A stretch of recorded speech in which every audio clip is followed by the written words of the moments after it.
இருக்கு சித்தப்பா.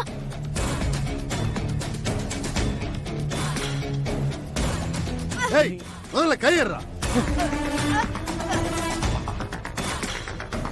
அவ புள்ளதாச்சு புள்ளன்னு உனக்கு தெரியும்லடா. அப்புறம் எது காட்டு மிராண்டி தனமா நடந்துக்கிற? கையறா.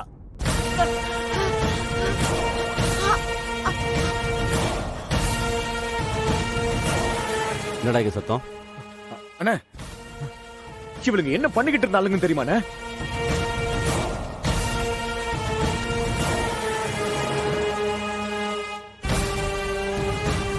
இவா பா பேசிக்கலாம். அண்ணே இல்லண்ணே, இவளுங்க சொல்றல வா.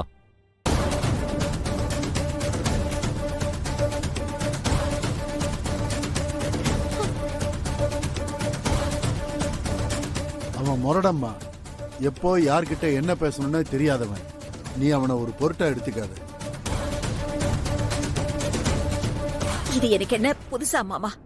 இதெல்லாம் எனக்கு பழகிடுச்சு. தாத்தா, நான் தான் இந்துவுக்காக்கு போன் பண்ண சொன்னேன். இதெல்லாம் என்னாலதான்.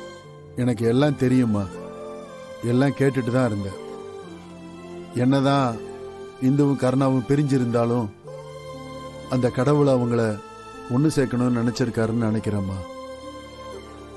அதனாலதான் பாலுவுக்கு ஆக்சிடென்ட் ஆக வச்சு கருணா கையாலேயே பாலு ஆஸ்பத்திரி கூட்டு போக வச்சிருக்காருமா. இப்போ பாலுவையும் கருணா தான் ஆஸ்பத்திரியில் கொண்டு போய் சேர்த்தான்னு தெரியும் போது இந்துவுக்கு கருணா மேல ஒரு நல்ல அபிப்பிராயம் வர வாய்ப்பு இருக்குமா. ஒண்ணு கிடக்க ஒன்னாச்சுனா என்னடா பண்றது? அண்ணே, அவங்க ரெண்டு பேரும் என்ன பண்ணிக்கிட்டு இருந்தாங்க தெரியுமாண்ணே? யாருக்கும் தெரியாம அந்த இந்து கிட்ட போன் பேசிக்கிட்டு இருந்தாங்கண்ணே. அது மட்டும் இல்லண்ணே, நமக்கு தெரியாம பின்னாடி நிறைய வேலை நடக்குதுண்ணே. அந்த கருணாவே நம்ம கிட்ட போய் பேச ஆரம்பிச்சிட்டானே.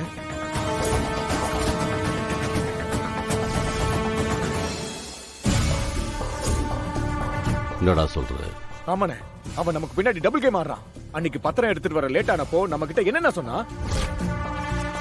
ஏதோ அவனுக்கு தெரியாத வயசான ஒரு ஆளு ரோட்ல அடிபட்டு கிடந்தான், அவங்களை ஹாஸ்பிட்டல்ல கொண்டு போய் சேர்த்தன்னு சொன்னான்ல.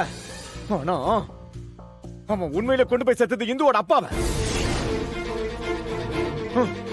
அந்த கிழவன் ரோட்ல இங்க அடிபட்டு கிடந்திருக்கான். அதை பார்த்துட்டு ஒரு ஆளை தாங்க முடியாம ஹாஸ்பிட்டல்ல கொண்டு போய் சேர்த்திருக்கானே. அது மட்டும் இல்லண்ணே, ஆபரேஷனுக்கு ஹாஸ்பிட்டல்ல இவன் தான் காசு கொடுத்திருக்கான். கூடவே அந்த ஆளுக்கு ரத்தம் வர கொடுத்துட்டு வந்திருக்கானே. அவ்வளத்தையும் பண்ணிட்டு வீட்டுக்கு வந்துட்டு நம்ம கிட்ட எப்படி எல்லாம் மறைச்சான் பாத்தீங்களா? அவன் இப்படி பண்ணானே உனக்கு எப்படா தெரியும்? அண்ணே, அது அந்த இந்து ஜெயந்தி கிட்ட சித்ரா கிட்ட பேசிக்கிட்டு இருந்த என் காதால கேட்டேனே. உங்களுக்கு சந்தேகம் இருந்தா அவங்களை கூப்பிட்டு கேளுங்கண்ணே.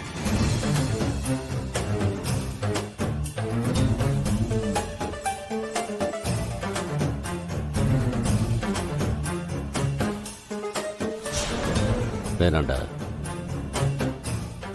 யாருக்கிட்டையும் கேட்க வேணாம். இத முதல்ல நமக்கு தெரிஞ்ச மாதிரி வெளியே காட்டிக்க வேணாம். அண்ணே, என்னென்ன சொல்றீங்க? இவ்வளவு நடந்ததுக்கு அப்புறமும் அவங்க சும்மா விட்டுலாம் நினைக்கிறீங்களா? சும்மா விட சொல்லடா, இப்போதைக்கு காட்டிக்க வேணான்னு சொல்றேன். நீ உன் கோவத்தை கொஞ்சம் கட்டுப்படுத்தி நான் சொல்றது கொஞ்சம் யோசிச்சு பாரு. ஒருவேளை நாம இப்ப அவங்கிட்ட கேட்க போய் தாலியை கலட்ட மாட்டேன்னு சொன்ன மாதிரி அவன் இந்த விஷயத்திலையும் நம்மளை ஏத்துட்டா அது நமக்கு தான்டா நஷ்டம். அதனால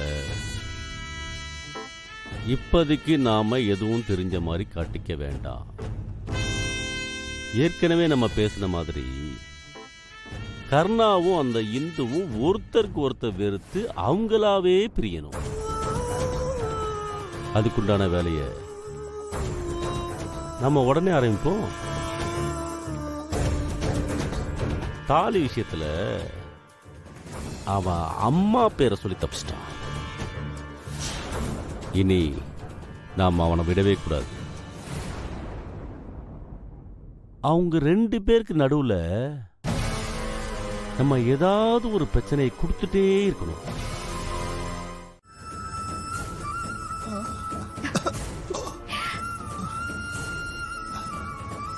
ஆமா இந்து, எங்கம்மா போயிட்ட?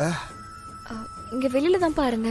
நீ எங்கேயும் போகாதம்மா, என் பக்கத்திலேயே இருமா. எனக்கு ஒரு மாதிரியா இருக்குமா. சரிப்பா, நான் எங்கேயும் போகல, உங்க பக்கத்திலேயே இருப்பேன். எப்பமா நம்ம வீட்டுக்கு போறது? இப்பதான்ப்பா ஆபரேஷன் முடிஞ்சிருக்கு. டாக்டர் பார்த்து எல்லாம் ஓகேன்னு சொன்னதுக்கு அப்புறமா வீட்டுக்கு போலாம்.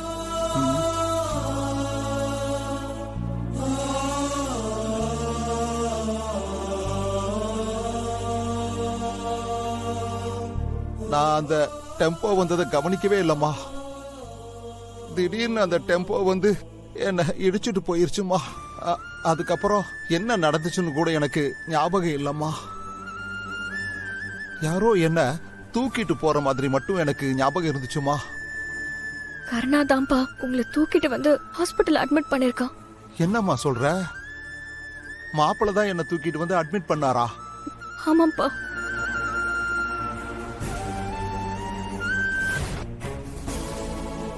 நான் மளிகை கடையில பொருள் வாங்கிட்டு வரும்போது மாப்பிள்ள வந்தாருமா. அவரை பார்த்த உடனே எனக்கு ஆத்திரமா வந்ததுமா. நான் கண்டபடி பேசிட்டேம்மா. நான் அவரை அவ்வளவு அவமானப்படுத்தியும் அவர் என்னை காப்பாத்தி இருக்காருன்னா அவருக்கு உண்மையிலேயே ரொம்ப பெரிய மனசுதாம்மா. நான் அவரை அப்படி பேசியிருக்க கூடாதுமா. அந்த நேரத்துல நான் ஏதோ ஒரு ஆத்திரத்துல திட்டிட்டேன்.